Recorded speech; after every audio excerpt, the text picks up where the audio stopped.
बाजार में ये हो क्या रहा है? पिछले हफ्ते निफ्टी ने तो सबको एक जबरदस्त रोलर कोस्टर राइड पे बिठा दिया। पहले एक तेज गिरावट और फिर अचानक एक तूफानी वापसी।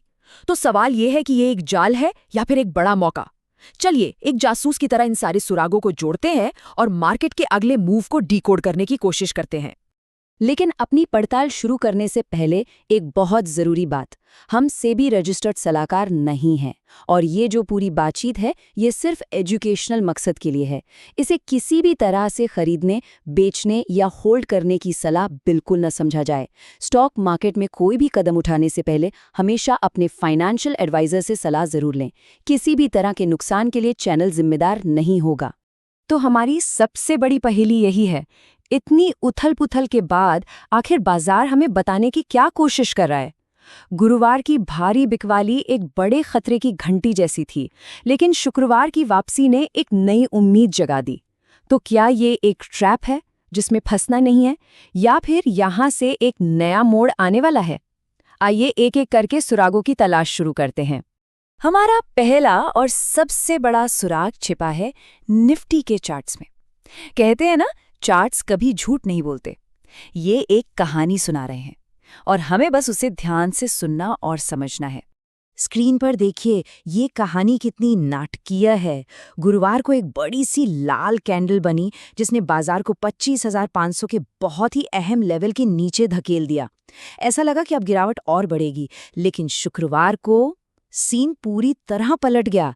बाजार ने निचले स्तर से एक जोरदार वापसी की और एक ऐसा बुलिश पैटर्न बनाया जिसने गुरुवार की सारी मंदी की बातों को जैसे खारिज ही कर दिया। अब देखिए, जो बात इसे और भी दिलचस्प बना रही है वो ये है कि निफ्टी कुछ बहुत ही ज़रूरी मूविंग एवरेज के बीच में फंस गया है। अच्छी खबर ये है कि इसने 20 डे मूविंग एवरेज को वापस पा लिया है, लेकिन 50 डे मूविंग एवरेज ऊपर एक दीवार की तरह खड़ा है जो इसे आगे बढ़ने से रोक रहा है, और नीचे की तरफ 200 डे मूविंग एवरेज एक मजबूत सपोर्ट दे रहा है। तो मतलब साफ है, ये एक असली जंग का मैदान बन चुका है। और भी कुछ छोटे मोटे सुराग हैं जिन पर ध्यान देना जरूरी है। ओवरऑल ट्रेंड अभी भी लोअर हाई लोअर लो का है, जो कि मंदी का संकेत है। वीकली चार्ट पर एक डोजी कैंडल बनी है जिसका सीधा मतलब है कि बाजार में कंफ्यूजन है। खरीदार और बिकवाल दोनों ही फैसला नहीं कर पा रहे हैं। हाँ, आरएसआई जैसे मोमेंटम इंडिकेटर में थोड़ा सुधार जरूर है, लेकिन वो अभी भी न्यूट्रल जोन में है। कुल मिलाकर टेक्निकल तस्वीर अभी भी साफ नहीं है, थोड़ी धुंधली है। चलिए अब अपने दूसरे सुराग की तरफ बढ़ते हैं।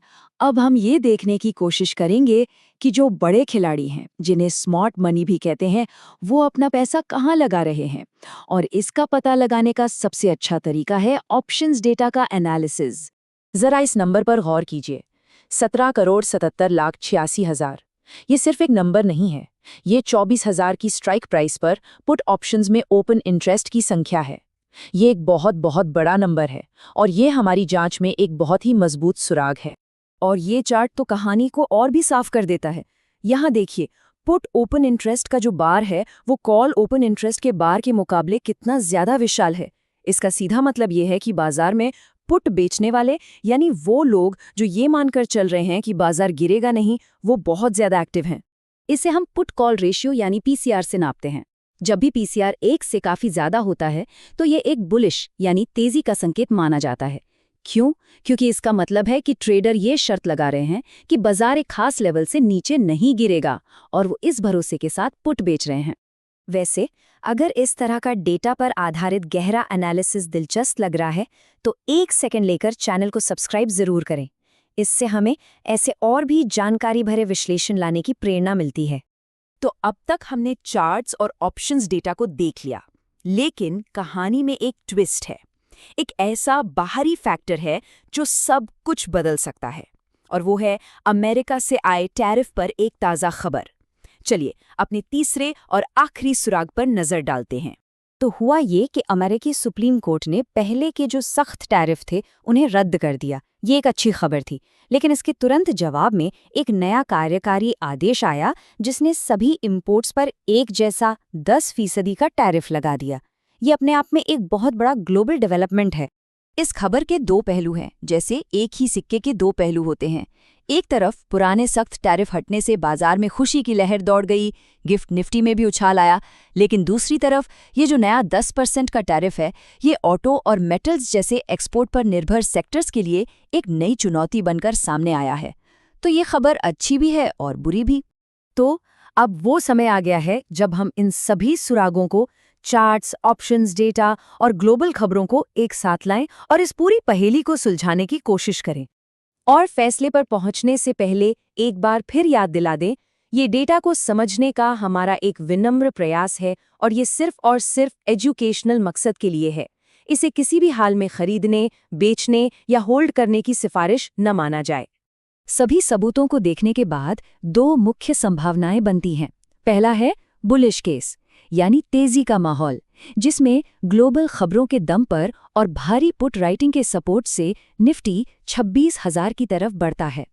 और दूसरा है बियरिश केस, यानी मंदी का माहौल, जिसमें ये रैली फेल हो जाती है और निफ्टी वापस नीचे की तरफ चल पड़ता है। इसलिए आने वाले हफ्ते में इन लेवल्स पर नजर रखना सबसे ज्यादा जरूरी होगा। नीचे की तरफ 25,400 से 25,300 एक बहुत ही मजबूत सपोर्ट जोन है और ऊपर की तरफ 25,675 से 25,700 एक बड़ी रुकावट है।